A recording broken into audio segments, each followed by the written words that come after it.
So prove to me that God exists. We're the Existence Project, and we try to have respectful, loving conversations. When we see a stupendous amount of intellect woven into every single aspect of the universe, then that naturally demands that there must be an intellect behind all of the intelligence. But this is what we're out here talking about. What do you think? Well, I want to hear some more. I mean, I want to hear your definition of who God is and Sure. how he came about, Sure. right? Obviously, there got to be some type of origin Yeah.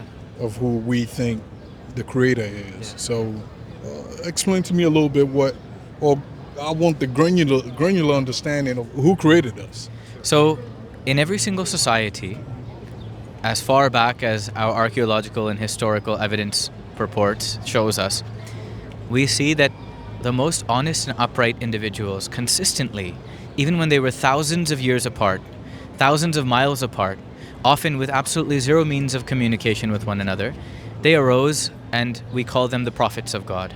Okay. They all consistently taught one God, one message, and all of them were always victorious in their mission, despite the fact that they had no material means. What proof do you have?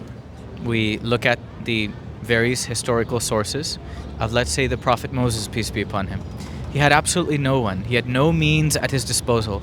Yet he came and challenged the Pharaoh. And the Pharaoh was, at that time, was the most powerful civilization on the earth. So if there was a litmus test to see that someone was backed by God, it has to be tested against the most powerful force that we can know and see. And he was victorious against the Pharaoh. And are you basing your opinion because of books that was written by man, or what evidence do you have that everything that was stated actually came to pass or existed at one point? I'm basing it off of the same materials that we base all of human history off of. If you're going to challenge the substantial amount of historical data that we have internally and externally of these individuals, then we, if I may respond, I'm sorry. then, and that's okay, then we would have to say that we have no basis to believe any of the historical history as a science is understood based off of what? It's based off of the historical records of that nation as well as nations around. Likewise, the Prophet Muhammad, peace be upon him, the Prophet Jesus, peace be upon all of them. So at what point is it scientific to dub every single one of these as a coincidence that they're all calling to one ethic? But that's one aspect. The other aspect is, when we talk about the origin of the universe, we see that there is absolutely an incredible amount of design and specific function woven into every elementary particle, the fundamental forces that interact. And we know that the probability is so stupendously enormous, so gargantuan, so incalculably large for these things to have simply come about by chance. And this is put forth by the greatest mathematicians of our time.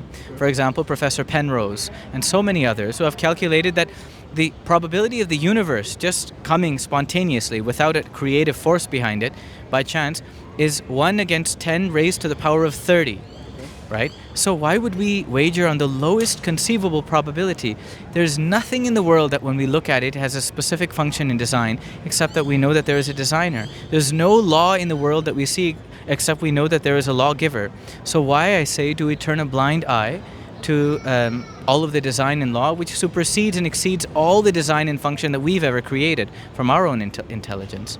Don't you think the book, the Bible, could have been put together just so the vast majority of us can be controlled? And the reason why I'm saying that is, if you take a look at the body, the whole book itself, and the government joining forces together, and how to really keep the people at bay. I fully agree with you. Okay, so I mean, I'm a Christian.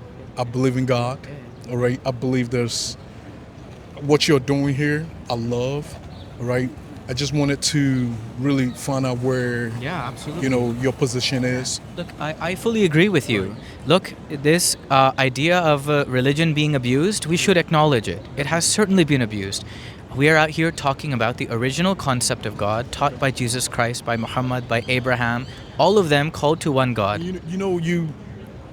I am a Christian, but I respect all religions. God bless you. I think that's part of being a good Christian. Definitely. Right. I cannot, and even God, the Bible tells us not to demonize any other or judge any other religion, because judgment belongs to God himself. I couldn't agree more. So my brothers who are the Muslims, all the Hindus and, the scribes, the Sadducees, the Pharisees, whatever religion they fall in. I truly believe God is way too complicated for us to put God in a bubble, and classify God that Christianity or whatever religion you belong in is the only right religion, So, I appreciate what you're doing.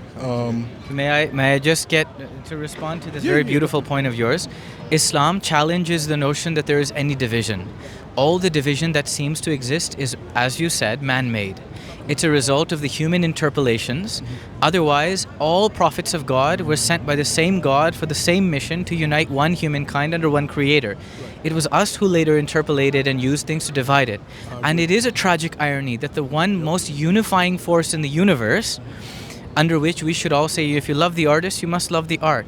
If you fall in love with the creator, you will fall in love with the creation, and vice versa. This is what we're out here with the Existence Project saying. We're saying that any division that exists, I am here to prove from historical sources, from a scientific vantage point, that there is one thread of unity that exists throughout every particle of this universe, every human being.